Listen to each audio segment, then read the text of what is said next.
The lesson for today is John 19, verses 23 to 30. When the soldiers had crucified Jesus, they took his garments and made 4 parts, one for each soldier, also his tunic. But the tunic was without seam, woven from top to bottom. So they said to one another, "Let us not tear it, but cast lots for it, to see whose it shall be." This was to fulfill the scripture. They parted my garments among them, and for my clothing they cast lots. So the soldiers did this. But standing by the cross of Jesus were his mother and his mother's sister, Mary the wife of Clopas, and Mary Magdalene. When Jesus saw his mother and the disciple whom he loved standing near, he said to his mother, "Woman, behold your son." Then he said to the disciple, "Behold your mother." And from that hour the disciple took her to his own home. After this, Jesus, knowing that all was now finished, said, to fulfill the scripture, "I thirst." A bowl of vinegar stood there, so they put a sponge full of the vinegar on hyssop and held it to his mouth. When Jesus had received the vinegar, he said, "It is finished." And he bowed his head and gave up his spirit. Well, there is what we call in Latin a quaternion of soldiers at the cross. People were crucified naked, and the clothes of the condemned person became the property of the soldiers who oversaw the execution. So all the crucifixes we see where Jesus has a loincloth, that's just piety. That didn't happen in Roman times. One was crucified absolutely naked. And that was part of the ridicule and dishonor that was won with the mode of execution. The garments consist of a girdle, sandals, headdress, and the outer garment, which was a long piece of cloth wrapped around the body. It could be left in one piece or torn in 4 and used for patching or something else, the sort of thing that a Roman soldier would continually be having to do. The tunic is an ankle-length undergarment. It was woven in one piece. The fact that the tunic, like Aaron's in Leviticus 16:4, is one piece of material, and that the high priest's tunic, as in Exodus 28:32, was also of one piece, has been taken by early exegetes to signify that Christian unity was not disturbed by the crucifixion of Jesus. John has a quotation from Psalm 22:18. "They parted my garments among them, and for my clothing they cast lots." And the whole psalm is usually taken to be messianic in character. Then we get to a real textual crux. Standing by the cross of Jesus were his mother and his mother's sister, Mary the wife of Clopas, and Mary Magdalene. The Greek is quite ambiguous. How many Marys are there?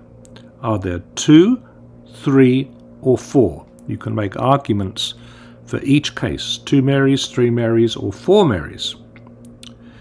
Mary of Clopas can mean either the wife of Clopas, or the daughter, or the sister of Clopas. And this is the only mention of this Mary in the Gospels. She is usually identified with the mother of James, as in Mark 15:40 and Matthew 27:56. All of this is by the by, though. The important thing is that the evangelist focuses on the female presence at the cross. It's the women who were drawn to Jesus who remained to him to the very end.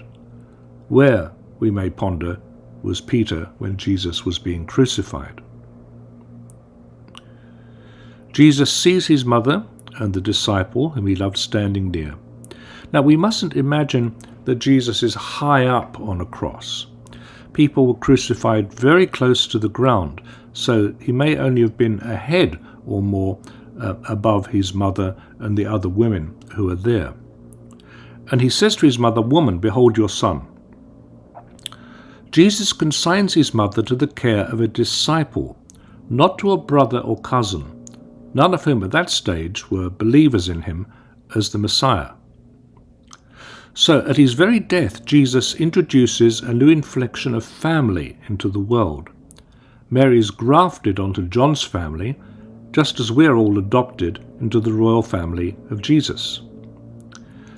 So towards the end of his life, and indeed after his resurrection, as we'll see soon, he reconfigures the notion of family and what homeworld really means.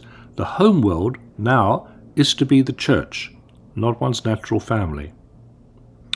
In the church, one practices agape, a non-natural mode of love, where one loves over and above one's natural desire to save one's own life. So this is in contradistinction with the natural notion of home and the natural notion of family. Notice how Jesus remains in control of the situation. He's anxious to ensure that his mother is looked after in her life, and by one of his disciples, the most trusted one, the beloved disciple, not the mercurial Peter. And the verse has been taken, with some reason, by the early church to mean that Christianity continues the heritage of Judaism. After this, Jesus, realizing that things are almost done, says to fulfill the scripture, "I thirst." We remember Jesus being thirsty at Jacob's well. It's a sign of his humanity. This would not have been said directly after Jesus consigns Mary to John, but most likely several hours later. The scripture at issue is Psalm 69:21. "They gave me poison for food, and for my thirst they gave me vinegar to drink." Other versions of Jesus' last words are given in the synoptic record. Mark at 15:35, Matthew at 27:46, have the cry of dereliction, my God, why have you abandoned me?" And Luke at 23:46 has Jesus cry, "Father, into your hands I commend my spirit." In each case, Jesus prays at the moment of his death. Well, in response to him saying that he's thirsty, the soldiers put a sponge full of vinegar, as it says in the scripture, on hyssop, and held it to his mouth. Now the crucified, as I've just said, were not elevated very much above the ground. Even so, hyssop is not a strong plant. Certainly it can't hold a sponge. It's more likely that the sponge was put on the end of a spear, and the Greek for hyssop and the Greek for spear are very similar indeed. So it's easy to imagine an error, a typo, coming in, as we would say today. And it's not that he's given vinegar. Why would they have a bowl of vinegar there? What they would have had would be the normal ration of standard Roman sour wine, which was given to soldiers, and it was probably diluted with water. Jesus receives the sour wine and says, "It's over, it's finished." And he bows his head and gives up the spirit. And it's worth noticing here that even death is something that Jesus accomplishes. He's not passive with respect to his own death. The verbs are active, not passive.